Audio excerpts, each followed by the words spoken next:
Before we begin, just a quick note. This podcast is produced by qualified financial professionals and is intended to share general information and insights to help expats better understand common financial topics. However, everyone's circumstances are different and regulations can vary by country, so nothing discussed should be taken as personal financial, tax, or investment advice. If you're considering making financial decisions based on anything covered in this episode, we recommend seeking professional advice tailored to your individual situation.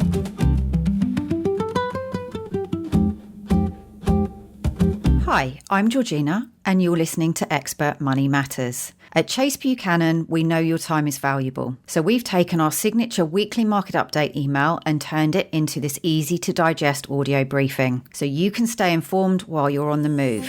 Here is your weekly market update for the 10th of June, 2026.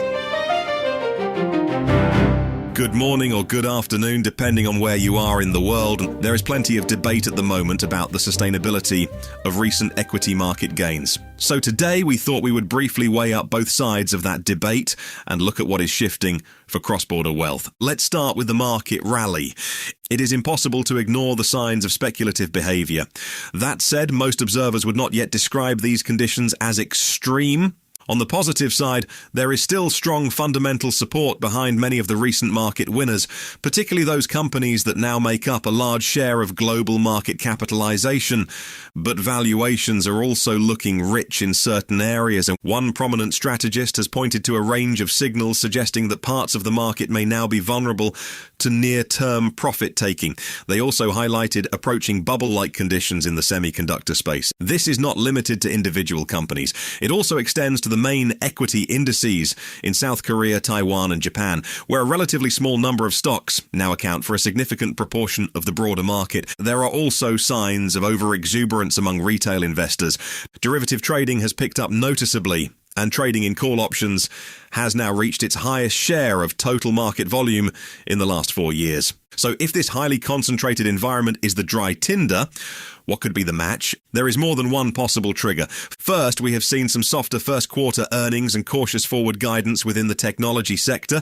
Second, several hyperscalers have announced plans to raise billions of dollars to fund ongoing artificial intelligence infrastructure development. And third, short-term liquidity is facing another drain because of the funds required for this week's SpaceX initial public offering, the largest in history, followed closely by Anthropic filing its own intention to go public. Away from equity markets and liquidity, there are also several macroeconomic pressures building.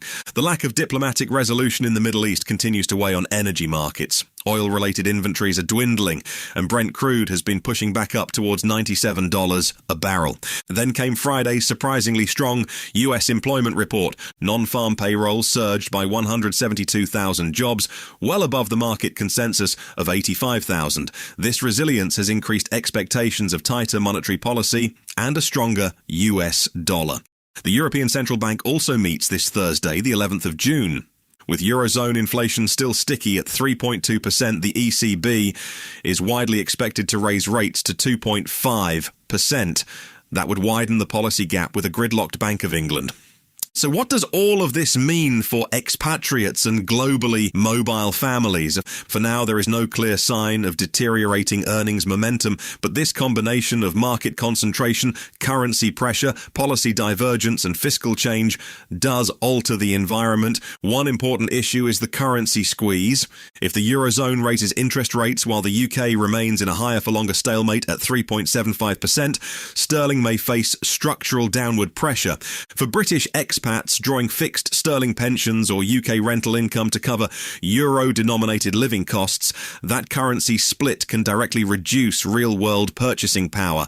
There are also additional complications for US-connected persons. For expatriates who fall into this category, hot US data and shifting currency valuations can create immediate tax and investment reporting challenges. Citizenship-based taxation, FATCA restrictions, and foreign account reporting all become more complex when volatile global markets change the valuation of non-US assets. However, it is also important to note that Friday's rotation in the US was not purely negative. While there was a meaningful move out of technology, other sectors that have lagged this year, particularly healthcare, benefited from money leaving the sector that has often been seen as the only game in town. In other words, capital is not necessarily disappearing. It is looking for safety and value. Now, beyond last week's market developments, there are also important cross-border fiscal changes to consider. In last week's update, we highlighted how local European jurisdictions are quietly tightening their fiscal nets to plug budget deficits. That included Italy's flat tax hike for new residents, France's 20% holding company tax on luxury property structures, and Spain's solidarity tax overrides. But for British expats holding cross-border assets or considering a future return to the UK, there are also crucial updates. The first concerns UK property. The rules around non-resident capital gains tax, or NRCGT, have tightened significantly, especially around indirect property disposals.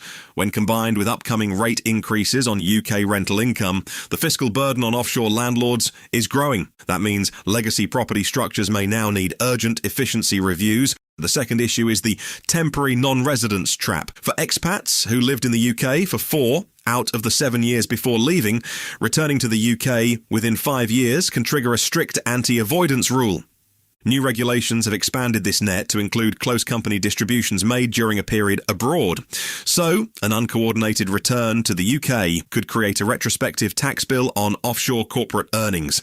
The third issue is the pension top-up cliff edge. Following the total withdrawal of voluntary Class 2 national insurance contributions, expats looking to maximise their UK state pension are now restricted to Class 3 rates. That represents a 5-fold increase in annual costs, turning what was historically a relatively cheap top-up strategy into a much more significant structural expense. And finally, there is the state pension triple lock. The recent 4.7% increase applies to British retirees living in the European Economic Area and Switzerland, but anyone considering a later move further afield must remember that UK state pensions remain frozen in countries without reciprocal agreements, including Canada and Australia. So, where does this leave us? And at this stage, nobody seems excessively concerned, and we are still very much in the too soon to tell phase when it comes to long-term spending returns. Both optimists and pessimists can point to evidence in their favour.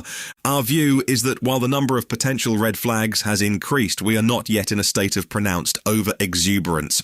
Provided there are no unexpected speed bumps along the way, equity markets may remain buoyant into the end of the year. Overnight, there was weakness in Asia, with Japan down 3.8% and China down 3.1%. The UK and Europe both opened lower today, although both are now broadly flat, having traded off their lows. In the US, markets have opened higher and are recovering from Friday's sell-off, which brought an end to a 9-week winning streak for the S&P 500. But the broader point remains, relying purely on passive global trackers means your wealth may be tied directly to highly concentrated technology hubs. In this shifting environment, active structural management remains one of the most important shields against changing local and global rules.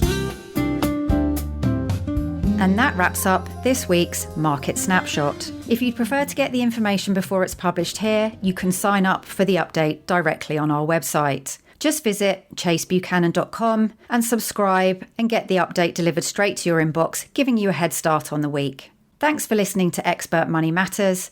I'm Georgina. Join us next time as we explore money